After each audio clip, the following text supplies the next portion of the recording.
What's up, guys? Thank you so much for joining me for Movie Emporium's Best of 2018, where I've taken all the movies that I've really enjoyed in 2018, try and compile a list because a list of top 10 is always hard, and tell you what movies I thought were the best of 2018. As always, if you like what you see, remember to rate, subscribe, check out the YouTube channel, Facebook, and Twitter, email nlapola113@gmail.com. So, it's been an interesting year for 2018. I started Movie Emporium, as I've told you before. I've seen a lot of movies, a lot of bad movies, a lot of great movies. What I wanted to do in this video, of course, is tell you what I think are the 10 best movies of 2018, according to me. Yours is going to be different, like I've told you in many other videos. So I just want to do three honorable mentions, just three, because there are many other ones, but these are three that I feel just missed the top 10. And the first movie is The Favorite. So I didn't like The Lobster. I said that in my review video, but I really somehow enjoyed The Favorite. I thought it was an interesting movie. I thought the acting was really good. Rachel Weisz and Olivia Colman and Emma Stone and Nicholas Hoult. They had so much charisma, and the movie was darkly funny. And I like a good dark comedy, and this movie just had a lot going for it. The period piece, the way that everything plays out, the fact that Emma Stone is just a crazy nutball, and it's just everything about this movie works. And all three cast members definitely deserve Oscar nominations for their portrayals in the movie. So that's the first honorable mention. The second one is a movie that was going to be in my top 10, but another movie came out that just bumped everything out, and that was Incredibles 2. Incredibles 2 is, now that I think about it, it's not as good as the original Incredibles, but it's still a great movie. It's still a great work by Brad Bird. I just feel like maybe there's something missing about this movie that is not its fault, but this was a movie I didn't get a chance to review before I actually saw it, or before I started Movie Emporium. So I want to at least give it a little bit of a review. Still a great movie. It's still great acting, everything about it, the visuals, and so on and so forth. But I just didn't feel like was a top 10 movie, at least at this point, because there's so many other good movies out. So Incredibles 2, I wanted to definitely give an honorable mention to. The last honorable mention is for Can You Please Ever Forgive Me, which is a great movie. It's with Melissa McCarthy, Richard E. Grant. It's a movie about, a woman who basically forges this woman's, name, and she writes letters. And this was a movie that was also going to be in my top 10, but it just missed it. And it's a fantastic movie if you guys ever get a chance to see it. Definitely check out my review for it, but it's, just missed it. And there you go. Those are the three honorable mentions for my list. And there are many other honorable mentions, but when you're doing a review, thing, you have to kind of corner it down. So, but there you go. We'll go ahead and go into the top 10. Number 10 is. So this is a movie that I had heard a lot about. It was supposedly a chaotic, insane, darkly weird movie. And of course, that movie is Mandy. And I said in my review, this movie blew my mind. I don't know what was going to happen in this movie because I had heard different people talk about it. Some people enjoyed it, but they would never watch it again. Some people thought it was one of the best things they've ever seen. And this movie's awesome. There's nothing I can say more about it. Nicolas Cage is awesome in this movie, and this movie has a great metal feel, and the blues and violets and the reds, and then the chainsaw fight. This movie is just incredible, and I came away from going, wow. I mean, it blew my mind, and it definitely deserves a top 10. At least in my top 10, because it's just like, holy shit, there was so much good stuff in this movie. But there you go. That's my number 10. So number 9 is. So Spike Lee came out with Black Klansman this year. I've only really ever liked one of his other movies, and that's Do the Right Thing. I think Do the Right Thing is one of the most important movies to ever come out. Black Klansman is an incredible piece of art. You have John David Washington who is going in as a undercover cop, as a white guy who infiltrates the Ku Klux Klan. And then you have Adam Driver portraying like the decoy of John David Washington's character. And this movie has a lot to say. It's very, relevant to today, especially at the end portion where they show like live action footage. And everybody is on their A game. This is one of Spike Lee's best movies, and I have nothing but good things to say about it. And like I said, I've always been on the fence of Spike Lee, but he did so much fun. This movie is so much, so dark. It's so entertaining, and it deserves to be watched. It should be watched by everyone because it's a powerful moment in racial commentary, and I would can't not recommend it. So it's definitely on my list for top 10, and it's at number 9. So number 8 is, so this movie was a complete surprise. If you haven't seen Overlord yet, you should definitely watch this movie because this movie is what good horror and action and drama and just insane violence should be. This movie takes everything that's truly special about this genre and just flips it on its head. You got soldiers who have, parachuted because their plane gets hit, and then they land in this Nazi French occupation, which you find out is D-Day in Normandy, and they go into this like Castle Wolfenstein type of area. And this movie just, it blew me away in just the visuals and the sound and the just overall feel of a movie that I was not expecting anything from. And this movie is just absolutely mind-boggling incredible, and it's just, I can't recommend it enough, and I've told you in the review, but it's just one of those movies that if you haven't seen yet and you're on the fence of seeing, you should definitely watch because it's incredible. So, I mean, there's not really much more else I can say, but it's a great movie. So, but with that, we'll move on to our next one, which is, so for number 7 of my movies of the year, this is one of the first movies I ever reviewed for this YouTube channel, and of course that movie is Eighth Grade. And this is a movie that's directed by a comedian slash YouTube channel superstar slash Vine superstar, Bo Burnham. If you haven't seen Make Happy, definitely check it out. And it also starred Elsie Fisher as a girl who is transitioning from middle school to high school. And there is something uniquely special about this movie. It is potent in so many different ways. It's realistic and it's telling of life as a young person, this form a girl.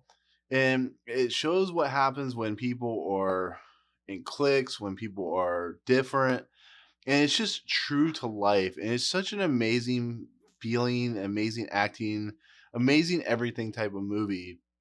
And you got to give props to the director, Bo Burnham, because somehow he was able to channel what we all felt going through high school or middle school.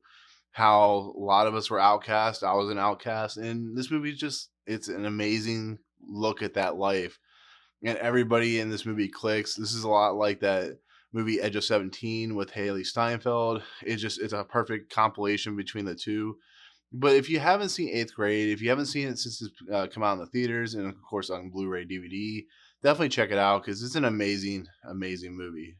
So with that, we'll go ahead and head into number 6, which is, so for number 6, I picked a movie that I know it came out in 2017, but it didn't come out for me until 2018. So I consider it a 2018 movie.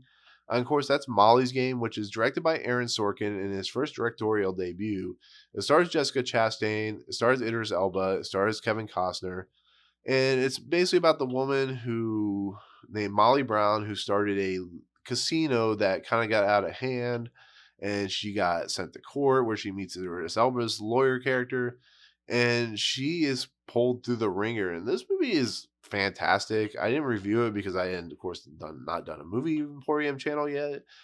And this movie just, it works on so many levels. It's sharp dialogue. It's, Aaron Sorkin is just bleeding off the screen in this movie. And Jessica Chastain deserved an Oscar nomination for this movie.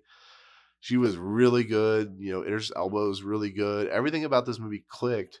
And it was just a fantastic, good time at the theater. And it blew my mind just how great it was.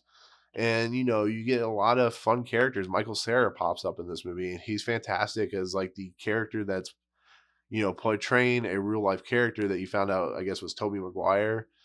And I just love this movie to death, and I highly recommend it if you haven't seen it or if you've never heard of it. Definitely check out Molly's Game. So, but there you go. We'll move on to our next one, which is, So number 5 is another movie that I didn't get the chance to review because, of course, I didn't have the YouTube channel, and that's Tully. And I'm kind of hit or miss with Jason Reitman. I've always said that, I even said in the front runner review, he's an interesting director that does a lot of interesting movies, but he's always just feels like there's always that one good movie and there that one bad movie. And Tully is one of these movies that it hits you so hard with adulthood and motherhood that it's a powerful movie. And Charlize Theron, I think this is one of her best movies she's ever done because she's a parent at wit's end. She doesn't know what to do. She never gets to sleep. She's just had another baby. And then Mackenzie Davis comes in as a night nurse or night nanny or whatever you want to call her, and Mackenzie Davis is an amazing actress. This is a woman that just I don't know how she doesn't get more leading roles because she just bleeds charisma off the screen. She is there to help Charlize Theron because her husband is played by Ron Livingston. Is just he's kind of zoned out. He's working, then he's playing his Xbox, and it's just the dynamic between Mackenzie Davis, the dynamic between her and Charlize Theron is just incredible. I hope Charlize Theron gets an Oscar nomination for this movie. Mark Duplass plays her brother, and he has that right kind of charisma and so on and so forth that Mark Duplass has. But this is one of Jason Reitman and Diablo Cody's best movies. I actually think I like this movie more than Juno, and I love Juno. But this movie, from what I heard, I don't have kids, but from what I heard from parents who have seen this movie, it really tells you how it is, and it does a nice job with doing that. And like I said, that's why it's so high on my list because it's such an incredible movie, and it's definitely something I think you guys should see if you get the chance to. So there you go. That is Tully. So the next movie on our list is so one of the early movies that I was excited for because I had seen the trailers. I mean, they were all over the place. There was like three trailers. Was A Star Is Born. This movie, I was excited for, but I didn't know this movie would hit me as hard as it did. This movie is incredible in its performances and music. Bradley Cooper, who stars as the director and the actor in this movie, is fantastic. It's one of his career defining moments in his history. Lady Gaga is Lady Gaga, and she's incredible in this movie. Sam Elliott is mind blowing in this movie, and this movie is just it's so good with the music, and the shallows now, and the song that she sings at the end, which I think actually should be the Oscar nominated song. But just to see the rise and fall of two characters is just an incredible thing. And the dynamic and chemistry between Bradley Cooper and Lady Gaga is some of the best of the year I've ever seen. And this movie just bleeds so much of a fantastic look and just career rock life and stardom, and everything about this movie is amazing. And just to see that Bradley Cooper was doing something so magnetic in his first directorial debut, I love this movie to death, and it's one of my favorite musical slash music movies I've ever seen. And the ending is just heartbreaking, and it's such a good movie, and it's a highly recommended movie. And I said that in the review, but definitely if you haven't seen A Star Is Born, definitely check it out. But there you go, Star Is Born is number 4, and the next movie is. So a lot of people go, documentaries aren't movies. They're documentaries, they're real life subjects. I'm here to tell you that documentaries are, in fact, movies. They can be pretty powerful movies. Man on the Wire, perfect example. One of the best documentaries I've ever seen. One Day in September, same thing. Won't You Be My Neighbor? Probably one of the best documentaries I've ever seen. This one's about Mr. Rogers' neighborhood, Mr. Rogers himself.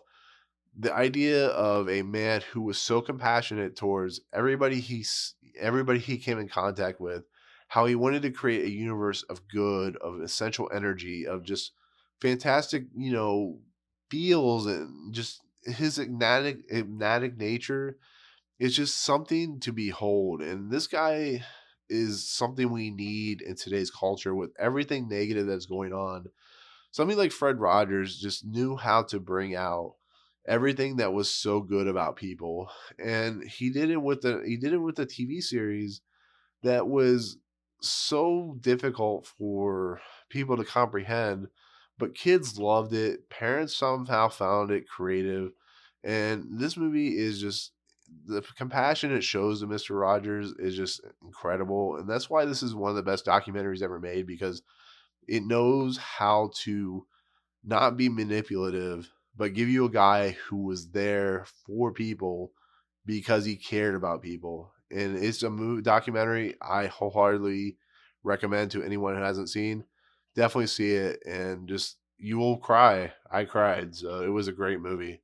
But our next one is so my number 2 movie of the year. It was my number 1 movie of the year, but because of how things happen, you've seen my other review. This movie got bumped down to number 2 because there's another great movie out, but Widows is a movie that's directed by Steve McQueen. It has Viola Davis, has Colin Farrell in it. This movie is insanely good. I don't know why it's not getting the love it should. A lot of people had problems with this movie, but this movie packs an emotional punch. You know, when Liam Neeson gets killed, Viola Davis gets stuck with, Daniel Kaluuya and Tyler Henry's character. She gets embroiled with the whole fact that he owed them money that he stole from them. And this movie just works on so many levels. It's so mind blowing how good it is, and just how good the chemistry of the four main lead actresses are. You know, Michelle Rodriguez is amazing in this movie. Elizabeth Debicki is amazing in this movie.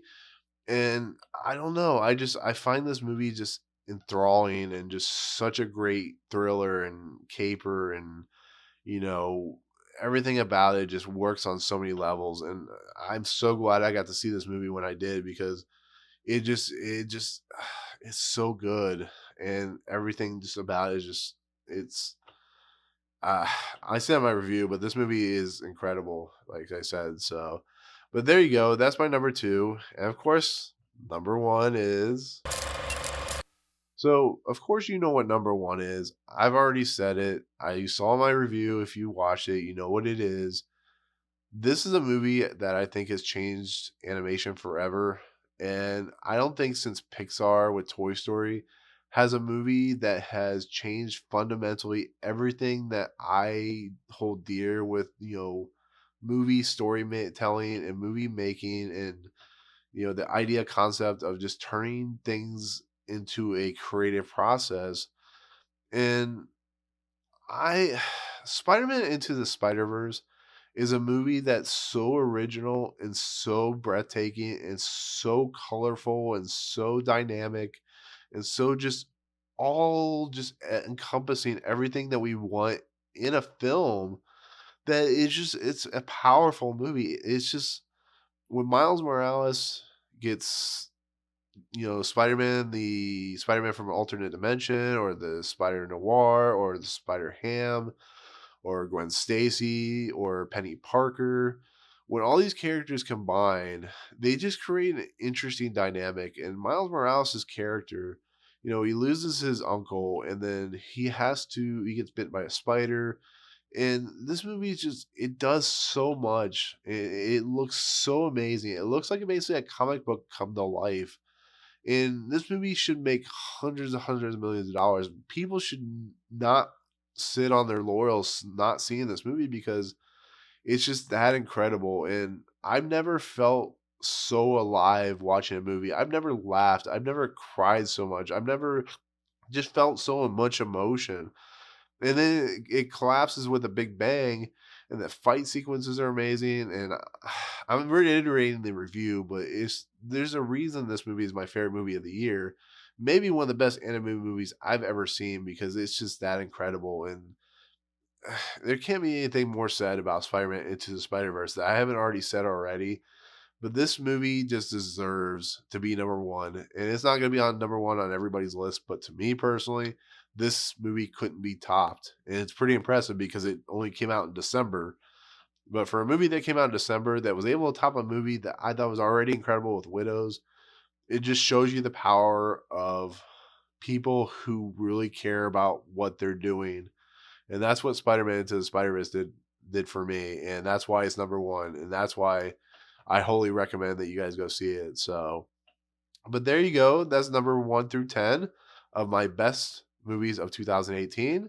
Thank you so much, guys. Thank you so much for watching. Thank you so much for enjoying my content as usual. I will be back with, of course, the worst of 2018 because what better way to have the best of than do the worst of in the next video? So, but as always, if you guys like what you see, remember to rate, subscribe, check out the YouTube channel, Facebook, and Twitter. Email nlapola113@gmail.com. Tell me what your favorite movie of the year was. That's all I want to know. I want to know what you thought was the great movie of the year. So, but with that, thank you so much for watching, and we'll see you guys on the next video. Peace.